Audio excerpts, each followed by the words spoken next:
तो वृंदावन नाम सुनते ही भक्ति और शांति का एहसास होता है ना। आज के इस खास विश्लेषण में हम वृंदावन के कुछ ऐसे गहरे और अनसुलझे रहस्यों की तह तक जाने वाले हैं जिन पर लाखों लोगों की गहरी आस्था है। खासकर निधिवन की वो पहेली जो आज भी विज्ञान के लिए एक चुनौती बनी हुई है। चलिए आस्था और रहस्य के इस अद्भुत संगम को थोड़ा और करीब से समझते हैं। भगवान कृष्ण का एक बहुत ही प्रसिद्ध कथन है, मैं वृंदावन छोड़कर कभी नहीं जाता। अब देखिए, ये सिर्फ एक वाक्य नहीं है, बल्कि इस पूरे शहर की नींव है। ये कोई आम प्राचीन शहर नहीं है। यहाँ की हवाओं में इतिहास, आध्यात्मिकता और कुछ ऐसी रहस्यमय घटनाएं घुली हुई हैं जिन्हें देखकर लगता है कि दैवीय लीलाएं आज भी बस यहीं हमारे आसपास चल रही हैं। लेकिन इन सब के बीच जो सबसे बड़ा रहस्य है ना, वो एक खास जंगल के भीतर छिपा है, निधिवन। और यहाँ एक बहुत ही स्वाभाविक सा सवाल उठता है, आखिर सूरज ढलने के बाद इस निधिवन में ऐसा क्या होता है जिसे इंसान की आंखें बर्दाश्त ही नहीं कर सकती। मतलब कुछ तो ऐसा है जो इंसानी समझ और हमारे आधुनिक विज्ञान दोनों की हदों को पार कर जाता है।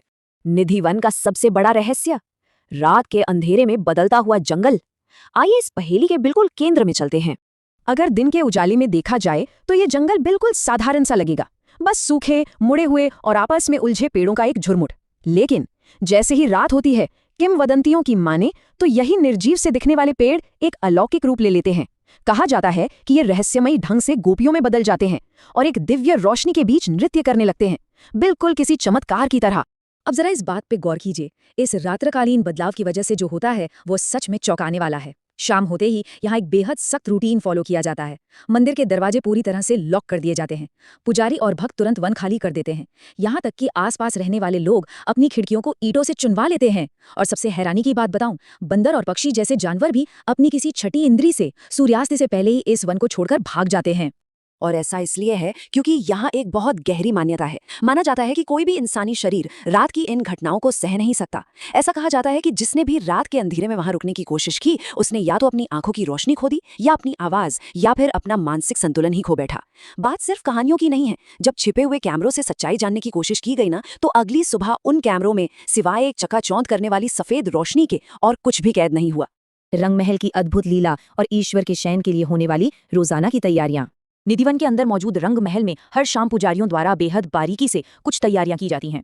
हर रोज एक सजा हुआ बिस्तर, पानी का एक कलश, पान, दातून के लिए नीम की कुछ टहनियां और ताजे लड्डू रखे जाते हैं। दैनिक उपयोग की ये सभी चीजें पूरी तरह से बंद और बाहर से ताला लगे मंदिर के अंदर रख दी जाती हैं। लेकिन कहानी में असली मोड़ तो अगली सुबह आता है, जब बाहर से लगे उन मजबूत तालों को खोला जाता है तो अंदर का नजारा सच में दिमाग घुमा देने वाला होता है। बिस्तर की चादर सिकड़ी हुई मिलती है, बिल्कुल वैसे ही जैसे किसी ने वहां विश्राम किया हो। कलश का पानी आधा पिया हुआ होता है, पान और लड्डू किसी के द्वारा खाए हुए मिलते हैं, और तो और नीम की दातुन भी चबाई हुई मिलती है। अब ये सब एक ऐसा सवाल खड़ा कर देता है जिसे हम चाहकर भी नजरअंदाज नहीं कर सकते। जरा सोचिए, जब उस बंद मंदिर के अंदर ना तो कोई बिल्ली या बंदर जा सकता है और ना ही कोई इंसान, तो उस पूरी तरह से बंद और सुरक्षित कमरे में हर रात इन सब चीजों का इस्तेमाल आखिर कर कौन रहा है? बांके बिहारी और स्वामी हरिदास। आइए देखते हैं कि कैसे ये गहरी भक्ति एक भौतिक रूप में प्रकट हुई। इन सब असामान्य घटनाओं की शुरुआत समझने के लिए हमें इतिहास में थोड़ा पीछे 16वीं सदी में जाना होगा, संत स्वामी हरिदास जी के समय में। लोक कथाओं में उन्हें भगवान कृष्ण की सबसे करीबी सखी ललिता का अवतार माना जाता है। कहा जाता है कि उनकी भक्ति इतनी गहरी और उनका संगीत इतना चमत्कारी था कि जब वे निधिवन में बैठकर अपनी वीणा बजाते थे ना, तो उसकी धुन स्वयं ईश्वर को इस भौतिक दुनिया में उनके सामने प्रकट होने के लिए विवश कर देती थी। लेकिन एक परेशानी थी, जब वो दिव्य स्वरूप उनके सामने प्रकट हुआ तो उसका तेज इतना ज्यादा, इतना चकाचौंध करने वाला था कि साधारण इंसान उसे सहन ही नहीं कर सकते थे। तो मान्यता यह है कि भक्तों की इस असमर्थता को देखते हुए स्वयं बांके बिहारी की ये भव्य मूर्ति प्रकट हुई। जी हाँ, प्रकट हुई। इसे किसी मूर्तिकार ने नहीं उकेरा था। ये मूर्ति इसलिए सामने आई ताकि लोग उस दैवीय कृपा के दर्शन सुरक्षित रूप से कर सकें। और इस मूर्ति की आंखों में इतना सम्मोहित करने वाला, इतना तीव्र दिव्य प्रेम झलकता है कि आज भी बांके बिहारी मंदिर में एक बहुत ही अनूठी परंपरा निभाई जाती है। आपने शायद ध्यान दिया हो, मूर्ति के सामने बार बार पर्दा डाला और हटाया जाता है। ऐसा इसलिए किया जाता है ताकि भक्त भगवान की आंखों में देखकर उस प्रेम में पूरी तरह से अपनी सुध-बुध ना खो बैठें। वृंदावन के अन्य रहस्यमयी स्थान, क्योंकि ये चमत्कार केवल निधिवन तक ही सीमित नहीं है, बल्कि इस पूरी पवित्र भूमि पर फैले हुए हैं। अगर हम ध्यान से देखें तो ये चमत्कारिक ऊर्जा इस पूरे इलाके में फैली हुई है। जैसे गोपेश्वर महादेव को ही ले लीजिए, जहां माना जाता है कि भगवान शिव ने रासलीला देखने के लिए गोपी का रूप धारण किया था। फिर है इमलीतला, जहां कहा जाता है कि चैतन्य महाप्रभु ने अपना रंग बदल लिया था। और कमाल की बात यह है कि वहां का पेड़ कभी अपने पत्ते नहीं गिराता। पागल बाबा मंदिर का निर्माण तो एक जज ने करवाया था, क्योंकि उन्होंने स्वयं भगवान को अदालत में गवाही देते हुए देखा था। और सेवाकुंज, जहां आज भी रात में जाना पूरी तरह से मना है क्योंकि माना जाता है कि वहां देवीय लीलाएं आज भी जारी हैं। अब यहाँ एक और बेहद दिलचस्प बात सामने आती है। ऐसा नहीं है कि किसी ने इन रहस्यों को सुलझाने की कोशिश नहीं की। बीबीसी सहित कई बड़ी अंतर्राष्ट्रीय टीमों ने आधुनिक तकनीक, कैमरों और ड्रोन के साथ इन जगहों की जांच करने की कोशिश की है, लेकिन नतीजा क्या हुआ? कैमरों का अचानक बंद हो जाना, मशीनों का काम करना बंद कर देना, या फिर टीमों को एक अजीब सी अवर्णनीय घबराहट महसूस होना। साफ है कि हमारी सबसे आधुनिक तकनीक भी इन रहस्यों को डिकोड करने में पूरी तरह नाकाम रही है। विज्ञान बनाम सदियों पुरानी आस्था। आइए तार्किक व्याख्या की सीमाओं को समझने की कोशिश करते हैं। तो अब हमारे सामने दो अलग अलग नजरिए हैं।